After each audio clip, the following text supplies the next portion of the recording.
In this video, I'm sitting down with one of my students, Damien.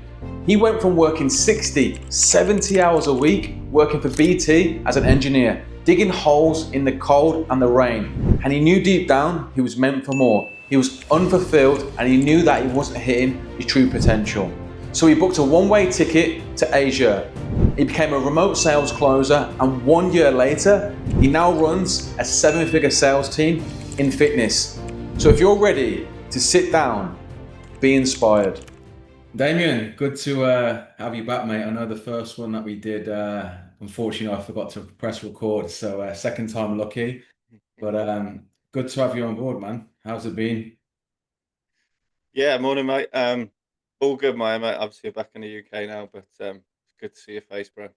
Yeah, definitely, man. I'm really excited today for the viewers to just get like a very clear understanding of like your personal journey, of like obviously where you are to, or where you was into where you are actually now. So yeah, maybe let's just kick it off because I think we're coming up to around about a year now for you in high ticket sales, just shy, is that right? Yeah, it'll be a year in August when I actually started selling. Yeah, so a lot's changed, would be fair to say. Yeah, Yeah, yeah, a lot's changed, bro.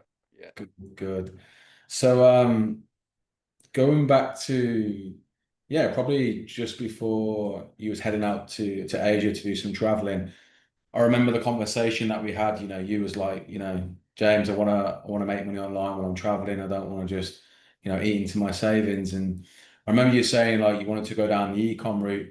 You had a few friends, I think, back at home, and you was like, yeah, I think I want to go down this route.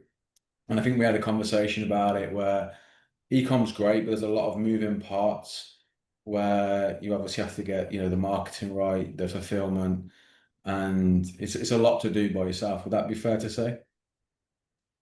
yeah, yeah. Like you say, there's a lot to do. Well, I'll take you back where it all really came into an idea for me, mate.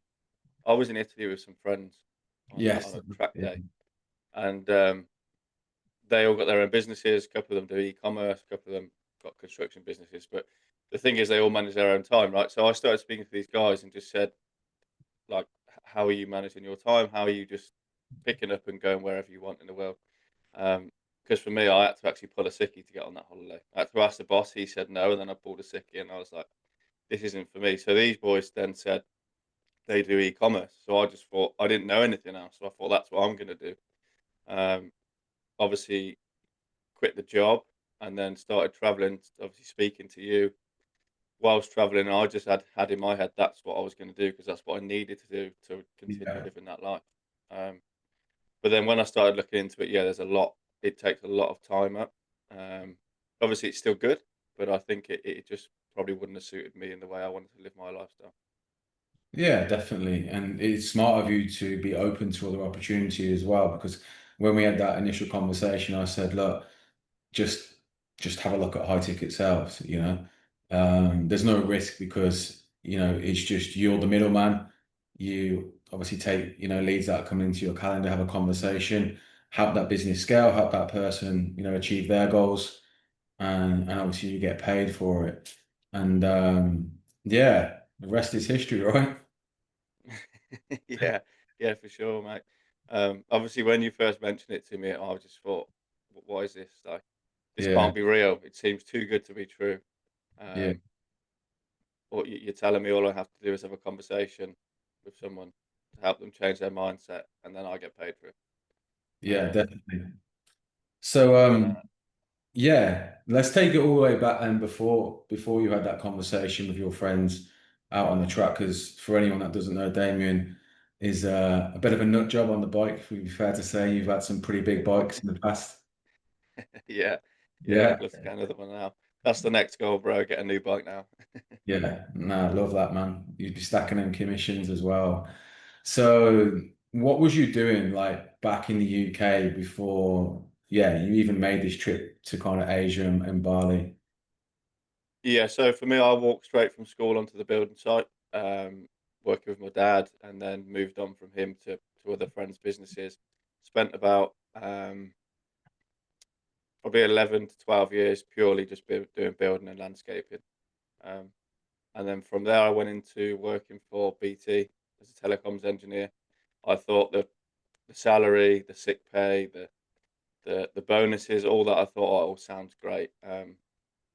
Worked there for 5 years, Yeah. and then it all started to kind of come to light that that wasn't the way forward for me, because they keep you in a place where you're not poor but you're not rich, but you just don't have your free time. So that's obviously between school and now. Yeah, it was just pretty much all construction. Yeah, it's the drug that they pay you to keep you comfortable, right? The paycheck, so you don't look left or you look right. And for some people that's a great job. For everyone's job, what they don't like, that's also someone's dream job. Yeah.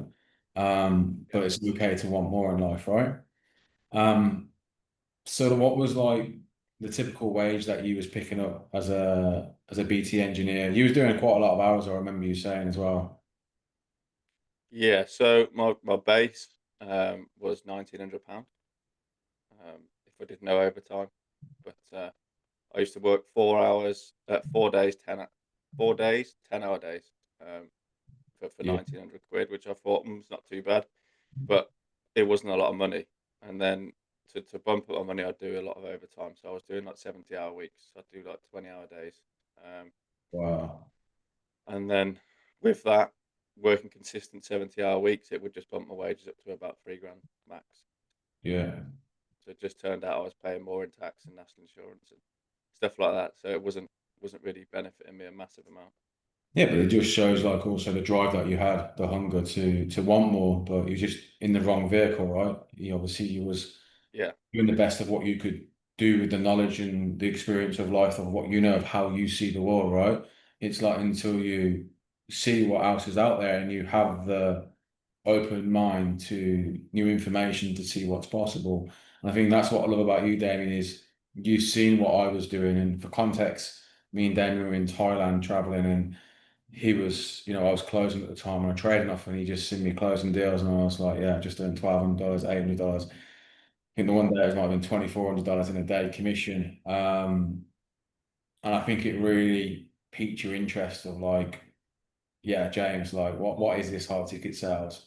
Um, and then yeah, I kind of took you under my wing, started obviously coaching you, just going over the basic foundations.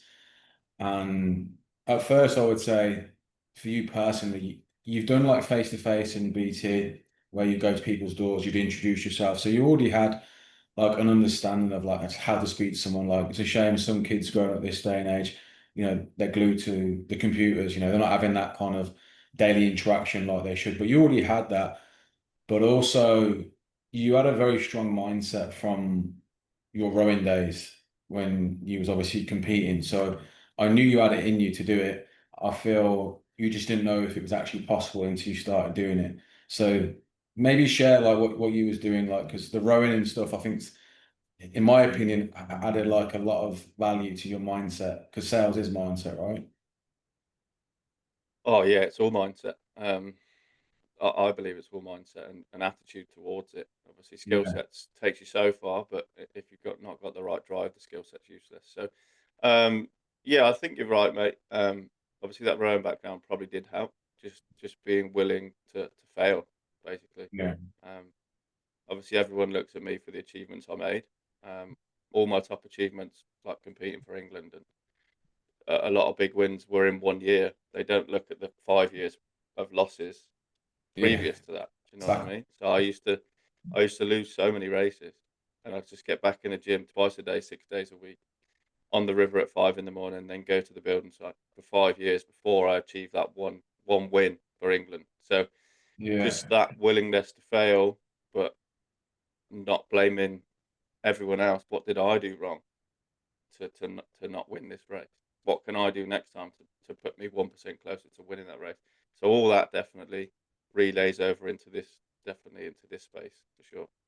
Yeah, definitely, man. It pours in, and I actually shared some of my stories yesterday about failing. Like most people attach failing to like an emotion from even when they're like 5, 10 years old. An emotional connection to failing of like you could have been obviously in primary school and you failed your homework. You've not won the football match. Your dad said that you'd fail, people don't realize that when you say that to someone, they can hold on to that emotion for their whole life and not realizing where it's come from.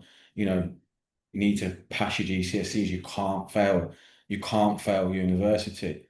So we've been programmed from an early age that failing's a negative thing to do, but I just believe it's actually the right thing to do because the more you fail, the more you learn, the more that you can just understand that you're actually pushing yourself forward and getting uncomfortable. And that's where the real growth is. And I feel from a lot of people that are on the outside looking in and they may be interested in remote sales, you're probably going to fail, but it's okay because the quicker you actually understand that it's okay to fail, the quicker you let go of your ego and you actually just get on with it and you just get comfortable being uncomfortable. Yeah, 100%. I'd probably reframe that, bro.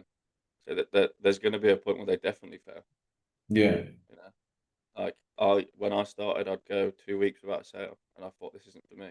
yeah, And then I think you know what I'm talking about. I went 2 weeks without a sale. We spoke, and then the next two calls are closed. yeah. I Just because remember. I hated the failure, and I thought it's them. And then I had a chat with you and realised it was all within. And then the next two calls Yeah. closed. Definitely, man. And it was smart of you to, you know, keep reaching out and asking for help because a lot of the time we think we've made it when we start doing sales early on, especially remote sales.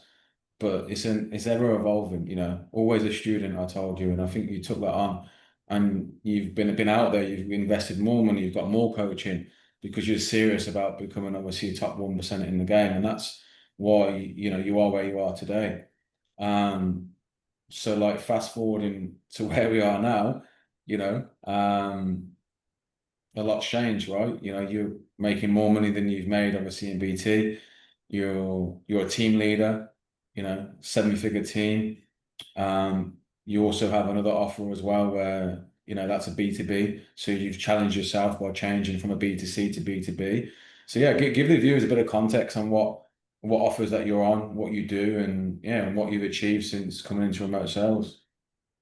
Yeah. So we started in fitness. Obviously, speaking to you, you said it was going to be tough, but it's a good place to learn. So I took that on, and that's where I still am now. So for 1 year now, nearly that I've been in fitness. It's been a massive learning curve. Speaking to some really difficult people, but that's our job to help those people. Right? It's never their fault. So um, within 3 months, I'd hit that £5,000 mark within 3 months, which is nearly doubling the wages I used to take at BT.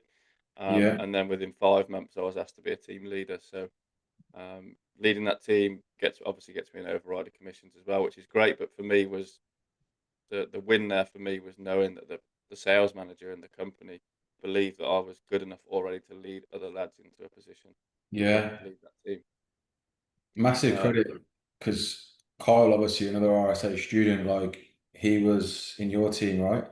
And yeah, you poured into him, and you know he's already been on, and what he achieved was incredible, and that's a credit to you because I know speaking to you was also every day making sure that he was keeping his mindset in check as well and helping him grow and become better and many other lads obviously on the offer as well. It's not just about obviously you anymore when you become that team leader, right? You have to be able to pour into others as well as you keep obviously closing those deals. It's also making sure that your team's, you know, motivated and hungry for more. oh yeah, for sure. Kyle's a perfect example of being like willing to fail. That lad, mate, he was on the phone every day to me. Yeah, Like, why is this not working? What can I do better? Can you listen to my calls? Like, can you help me? yeah, I don't think Kyle's naturally gifted at sales, right?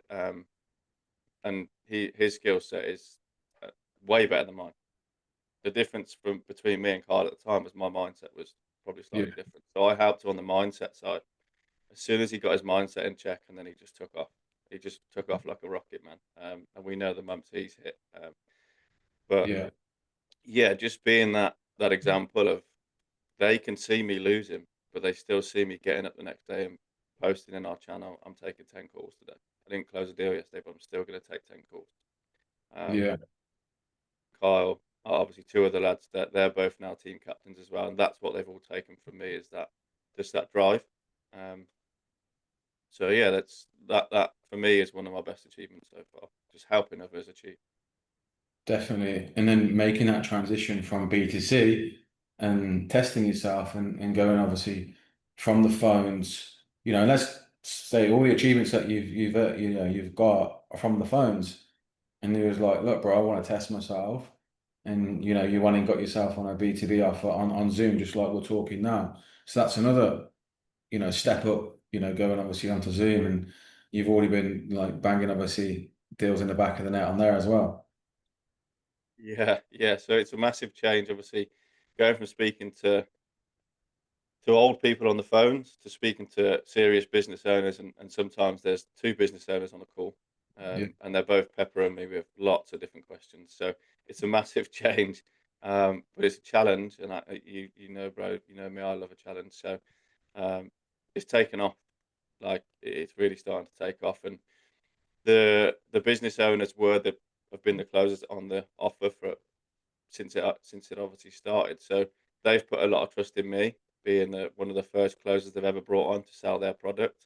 Um, so it's not been easy. I'll be honest. It's been super tough just because it's something new, but Yeah, of course. it's going well. Yeah, I kind of hit the ground running. Started making sales pretty much straight away, um, and I'm already seeing the results inside of what we're doing for these people that I've helped out of their way. So yeah, it's good, but it's a challenge. Yeah, but that's it, man. If you have to embrace it and obviously suck it up, and we shared obviously the other day. I don't want to mention his name because we're going to be doing a podcast, but someone that you know and you've met, one of my good friends, 100K deal the other day, 15K commissions, like, and he was like, James, that's what I want to get to, and it's like, yeah, that is a big goal to get to, but it's like, how long he's been in the game, and what he's had to go through to get to where he is. And that's what's actually possible to the viewers. 100K deals are out there and 15K commissions. Like probably there's bigger deals out there, but people don't realize that these 30, 40, 50, 60, even 100K commission months are possible, but they're not going to happen in the first 6 to 12 months. Probably not even in the first 24 months. There's a lot that you need to learn, not just from objection handling, how to obviously do a great discovery. It's you. You have to learn about yourself, the internal game, which I feel you really focus a lot, I would say, the last few months from us speaking. You really get your mindset right before you go on the calls. You go for your walks early, clear the mind. So there's no distraction when coming onto a call. And for any of you newer guys that are new to closing, you're watching this, just having a 15-minute walk before a call can just literally just clear your whole mind. Phone on airplane mode, fully locked in, and then you're actually truly listening to what the prospect is saying so that you can actually go deeper and dive deeper and understand like from the statements that they're making and what that actually means, because everyone has a different worldview of how they see the world. So just because say someone says something, in your mind you could be attaching a meaning to that, but you actually need to understand what is the prospect actually saying. Um, and I know that, yeah, for you, making that transition from where you've gone now to where you are now, like the only way is up. So, what would you say, Damien, to someone who's, on the fence about remote sales? They've probably seen a lot of these gurus online sharing about it. It's definitely not easy, but what would you say to someone who's interested but they're scared because it's changed, going from that employee to, commission only? Yeah, for sure. I mean, it's just the same as what I'd say to any of I guess my prospects is like, where's that real growth going to happen? Yeah, Like, it's as simple as that. Yes, you might be in a 9 to 5 and you might be on a half decent salary and you're comfortable, but comfort is the killer of growth. yeah, So, what do you want? Comfort, or do you want bigger things for yourself, for your family, whatever you've got, right? And you've got a new lad just joined, and he asked for a call the other day. We jumped on Zoom, um, just to get a bit of background for me. And he's got a good job. He's got a mortgage. He's yeah, got a car, but he's around people that are making millions of pounds. he doesn't know how to get there. And his biggest concern was leaving his 9 to 5 because he's got a mortgage. And I just told him, you don't have to. Just stay where you are if you want to. Stay Yeah, comfortable. Like, exactly. you don't have to. But to Yeah, get there, what have you got to do? And he was just like, I've just got to do it. And he's going exactly, to do man. it. So it's just to anyone that's on the fence, like, how much do you want it? It's as simple as that. Yeah. Exactly. You stay comfortable and you'll have a very average life, or you get uncomfortable for 6 to 12 months and you not only change your life, but your family's life, your children, because you learn the number one skill in the world, which is influence, the art of negotiation, being able to truly serve and help someone. Every business needs sales. AI is not going to be able to take over a human connection. It's going to make life even easier for us in sales. And, you know, the 5 to 10K months, like we've seen Jamie first month 7K, it's so possible to come in and smash it. But it come down to this. And I would love to know, like, when you was working with myself, what would you say really helped you the most to kind of get through those tough times and kind of get you through to where you are now? I think just getting out of my own head is what you helped me with massively. Yeah. Like, and also reminding me, I've been there like 2 months and I'm like, why am I not making 10K? Like, be realistic with yourself. Um, Set your long term goals, and you just help me get out of my own head, bro. Yeah. That's it, Because we man. all know, and any of the closer that's watching this will know that as much as the more you chase a sale, and the more you just get more angry about it, the further that sale gets away. That's it. And the prospects can feel that on the other side. It's truly there to serve and to help. And if they can feel that energy that you want the sale, then they're not going to give you it because it's not obviously aligned with obviously where they want to go. They want to go with someone that truly cares, especially on the B2B offer that you're on now. You're there to obviously help that business scale. So they want to know that you truly want that business to scale. Um, so yeah, but yeah, incredible to see the journey over, like not even 12 months, 10 months in the space. You've gone out there, got more support, more help. You're constantly learning, team leader, 7-figure team, and you're pushing on. And I feel like you are a 6-figure remote sales now, you know, you're making 6 figures in remote sales. And yeah, I just feel like where you're heading, I see you, in the future, you know, managing offers, bringing obviously other people in, and helping people where you were 12 months ago get to basically where you are now. Yeah, yeah, for sure. And I think that's the beauty of going for it yourself. And I think you'll agree, mate. It's just you can help other people get to where you got to, but just quicker because you go through all the shit first. Yeah, that's it. That's exactly You can it. teach them the mistakes not to make. Definitely. And like, I'll leave it on this. I feel like if someone wants to, get in the gym, right? You can't make them get to the gym at 5 a.m. before work, right? You can't make them eat obviously clean food, and obviously get their 10,000 steps in. You can support them and you can guide them, but at the end of the day, it's on that person to put the work in. And it's like some people, they're investing in a program, but they don't realize it's not the money that is actually the investment. It's actually you turning up, putting the blood, sweat, and tears in to actually put the actual work in. The investment is just the emotional connection that you should have to attach to the outcome, because letting go of money for most people sometimes can be painful if you don't believe in investing in yourself or you've never done that before. Um, and we see that with obviously prospects with a lot of fear that they have as well. Yeah, 100%, bro. We're just going to give them the tools. It's down to them whether they're going to use them or not. Yeah, definitely, 100%. Well, look, we'll leave it there. Thank you. And looking forward to obviously seeing you grow over the next 6 months as well, mate. Yeah, awesome, bro. Appreciate you as ever.